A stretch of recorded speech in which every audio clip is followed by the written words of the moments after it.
ان کے بارے میں کہا تو جاتا ہے کہ وہ انپریڈکٹیبل ہیں، پر جتنے بھی انپریڈکٹیبل ہوں انہوں نے وہی کرنا ہے جو امریکن نیشنل انٹرسٹ میں ہے، اور جو ان کے کوآپریٹ انٹرسٹ میں، جو کوآپریٹ امریکہ کے انٹرسٹ میں ہوگا، کیونکہ بہت جو کوئی ایک نہیں 5-6-7 بلینئرز ان کی کیبنٹ کا حصہ ہیں، شاید اتنی امیر کیبنٹ شاید ہی امریکہ کی ہسٹری میں کبھی آئی ہے۔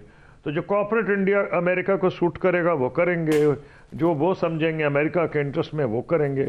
اگر ان چیزوں کو آپ سامنے رکھ لیں تو 2-3 چیزیں کلیئر ہیں کہ جو انڈرسٹینڈنگ ابھی تک رہی ہے مختلف ایڈمنسٹریشنز کی یورپین یونین اور نیٹو کے ساتھ، اس میں فرق آئے گا، کیونکہ ان کی کافی انہوں نے اپنے پہلے دور میں بھی کلیئر کیا تھا کہ سارے ملک جو ہیں نیٹو کے وہ 2% جی ڈی پی کا اس میں خرچ کریں، اور وہ کہتے تھے کہ فری لنچ کچھ نہیں ہے، اگر آپ خرچ نہیں کریں گے تو امریکہ آپ کو بیل آؤٹ نہیں کرے گا۔ تو زبان بڑی کرخت ہے اور بڑی ٹو دی پوائنٹ ہے۔ پھر یہ کہ جو انہوں نے اپنا اپروچ یا ایٹیٹیوڈ ان کا ہے اس میں یوکرین کی وار میں اور روس کے سلسلے میں، وہ بالکل نیٹو اور یورپین یونین سے ایک مختلف نظر آ رہا ہے، وہ ان دس سینس کہ وہ کمپلیٹلی ان کو سپورٹ کرنا چاہتی ہے، نیٹو سپورٹ کرنا چاہتی ہے یوکرین کو، اور یورپین یونین بھی ٹوٹل سپورٹ کرنا چاہتا ہے by and large except for a few countries. تو اگر آپ یوں دیکھیں تو یہ ان کی پالیسیز جن کو آپ نے اتحادی یا الائز کہا ہے ان سے بہت مختلف ہوگی، وہ انڈرسٹینڈنگ نہیں ہے یہ، بلکہ پچھلی دفعہ انہوں نے کوئی ایسی باتیں بھی کی ہیں کہ نیٹو کی جو افادیت ہے اس کو بھی کوسچن کیا انہوں نے۔ تو اس لیے یہ تو کلیئر بات ہے کہ نیٹو بھی اننروڈ ہے، نروس ہے، اسی طرح یورپ کے بہت سے ممالک ہیں۔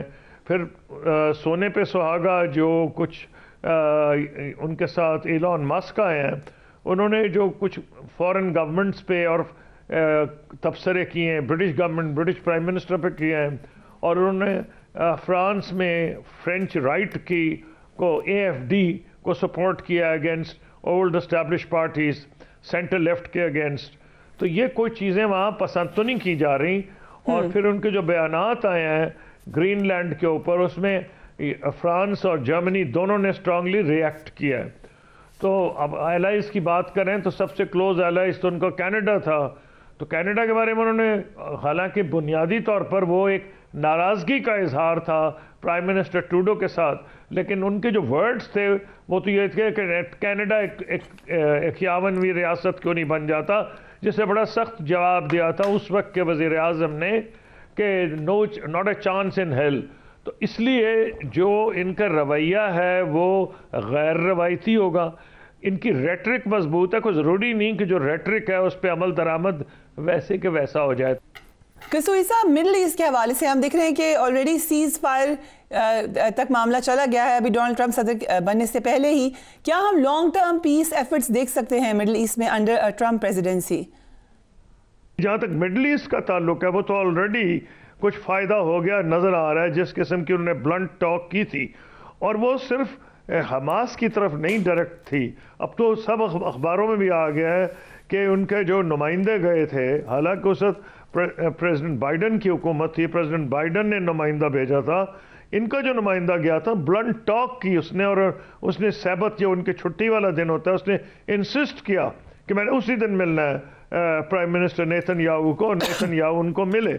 اور انہوں نے، میرا خیال یہ ہے کہ جو یہ سیز فائر اعلان کروایا ہے، ایک تو وزیر ان کے استعفیٰ دے گئے، ایک دو تھریٹن کر رہے ہیں وہ کر دیں گے، شاید حکومت سر دست گرے یا نہ گرے، یہ ٹو ڈیفیکلٹ ٹو پریڈکٹ، لیکن یہ ہے کہ انہوں نے جو کہہ رہے تھے آنے سے پہلے ہی یہ عمل درآمد کرا دیا کہ کم سے کم سیز فائر ہو گئی۔ میں یہ نہیں کہہ رہا کہ اس سے مسئلہ حل ہو جائے گا، یہ ابھی تو پہلا قدم ہے، اور ان کی جو ایڈمنسٹریشن ہے اس پہ بہت پرو اسرائیل انہوں نے منسٹرز لیے ہیں، شاید اتنے پرو اسرائیل منسٹرز پہلے کبھی نہیں آئے، لیکن یہ فیصلے خود کرتے ہیں، ان کے منسٹر کم کریں گے۔ اور میرا یہ خیال ہے کہ جو انہوں نے ایبراہیم اکارڈ شروع میں کرائے تھے، جس کا مقصد یہ تھا کہ عرب دنیا اور الٹیمیٹلی اسلامک ورلڈ کے ساتھ اسرائیل کے حالات کو نارملائز کیا جائے، اس کی جو ایکچولی مین پرائز تھی وہ پرائز تھی سعودی عربیہ اور ان کی نارملائزیشن. سعودی عربیہ کے بادشاہ نے اور کراؤن پرنس، یہ بڑے کم اوکیزنز ہیں کہ دونوں بولے ہیں.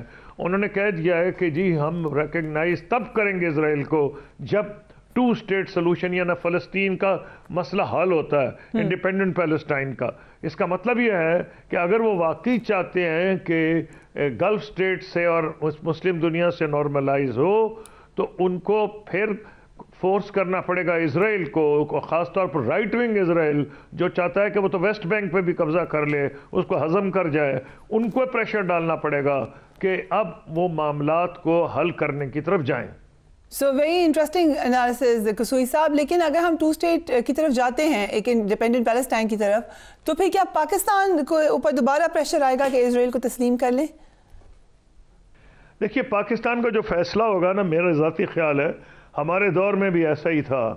ہم لوگوں کو اسلامک ورلڈ کو کنسلٹ کر رہے تھے، ہم سعودی عربیہ کو بھی کنسلٹ کر رہے تھے. میرا خیال یہ ہے کہ جو فیصلہ ہوگا سعودی عرب جب کرے گا، اس کے بعد مسلم دنیا کے دیگر ممالک کریں گے، تو پھر پاکستان میں ایک بحث شروع ہو جائے گی.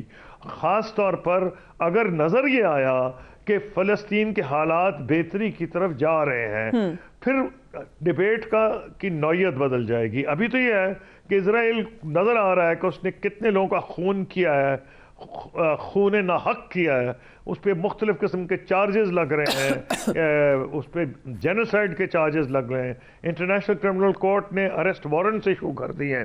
ان حالات میں پاکستان کی جو پبلک اوپینین ہے، بلکہ میں تو سمجھتا ہوں اسلامک ورلڈ کا، حکمرانوں کو ایک طرف آپ چھوڑ بھی دیں، بڑا سخت ریاکشن ہے.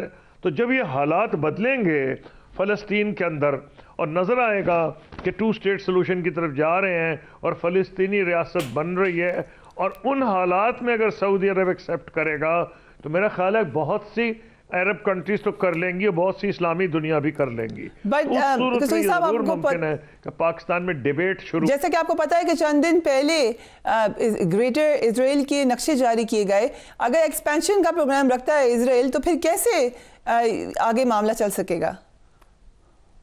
دیکھیے وہ تو جو کانسیپٹ ہے نا، کانسیپٹ جو ہے نا گریٹر اسرائیل، اس میں تو انہوں نے نقشہ بھی ایک چھاپا ہے جس میں تو سعودی عرب کے بھی کئی حصے دکھا دیے ہیں، شام بھی دکھا دیا ہے. اس سے تو بلکہ بہت غصہ پیدا ہوا ہے اور بہت سخت ریئیکشن آیا ہے گلف اسٹیٹس کا اور بہت سے عرب ممالک کا. تو میں سمجھتا ہوں کہ اس کی جو مرضی خواہشیں ایسی کہ ہر خواہش پہ دم نکلے، وہ تو ایک دوسری بات ہے. ان کی خواہش تو بہت کچھ ہو سکتی ہے، کئی ملکوں کی ہوتی ہے، لیکن وہ مجھے پھر تو سوال ہی نہیں کہ امن ہو جائے. پھر تو اللہ معاف کرے اس سے بڑا گند مچے گا مڈل ایسٹ میں. اور اگر پریزیڈنٹ ٹرمپ چاہتے ہیں کہ یا تو مڈل ایسٹ سے وہ اپنی جان چھڑائیں یا امن کرائیں اور چائنا پہ فوکس کریں، ساؤتھ چائنا سی پہ، ایسٹ چائنا سی پہ، یا وہ یہ چاہتے ہیں نوبیل پیس پرائز میرے لوگ یہ بھی بات کر رہے ہیں، تو پھر تو ختم ہو گیا سارا معاملہ. پھر تو پہلے سے اور بھی خراب ہو جائے گا. تو کم سے کم ٹرمپ کی لگ نہیں رہا کہ یہ کوشش ہوگی کہ یہاں معاملات مزید خراب ہو جائے. اسرائیل میں تو ضرور خواہش ہے، اسرائیل کا رائٹ ونگ تو یہی چاہتا ہے کہ وہ تو یہ بھی چاہتا ہے کہ سارا غزہ پہ، بلکہ ویسٹ بینک پہ بھی وہ چاہتا ہے، اس کو جوڈیا سماریا کہتا ہے کہ ہمارا جو اینشنٹ ہوم لینڈ ہے اس کا حصہ ہے. تو ان کے معاملات کو چھوڑے، لیکن اس پہ امن نہیں ہو سکتا. امن تو اسی پہ ہوگا جب 2 اسٹیٹ سلوشن کی طرف بات کی جائے گی. رائٹ. قصوئی صاحب، ڈونلڈ ٹرمپ ایک پورا امیج بنا رہے ہیں کہ وہ اسٹیبلشمنٹ کے خلاف ہیں، اسٹیبلشمنٹ سے نجات دلائیں گے امریکہ کو. یہ صرف ریٹرک ہے یا ایکچولی وہ ایسا کرنے جا رہے ہیں؟ دیکھیے ریٹرک، الیکشن ریٹرک پہ ہی جیتے جاتے ہیں. اب کس سے وہ نجات دلائیں گے؟ عموماً جب آپ ڈیفائن کرتے ہیں کسی ملک کی اسٹیبلشمنٹ، ہر ایک کے مختلف حالات ہوتے ہیں. اس میں اس کی کئی ملکوں میں فوج ہوتی ہے، کئی ملکوں میں سیکیورٹی ایجنسیز ہوتی ہیں. جو ہو نہ ہو، بگ بزنس ہر ایک کا حصہ ہوتی ہے. وہ بولتے نہیں بولتے، وہ متاثر کرتے ہیں. اسی طرح ٹاپ کے سول سرونٹس ہوتے ہیں. تو اسی کوئی جو ایک وین یو سے ایلیٹ ان اے کنٹری، امریکہ میں big business is very much part of the establishment. اور اس لیے جب وہ کہتے ہیں کہ وہ اینٹی اسٹیبلشمنٹ ہے، اسٹیبلشمنٹ کا آدھا حصہ تو ان کے ساتھ کیبنٹ میں آ گیا. جو ارب پتی ڈالرز میں ہیں وہ ان کی کیبنٹ کا حصہ ہے. اگر خیال یہ ہے کہ جی کچھ جرنیلوں سے وہ ناراض ہیں، تو پھر اگر انہوں نے اپنے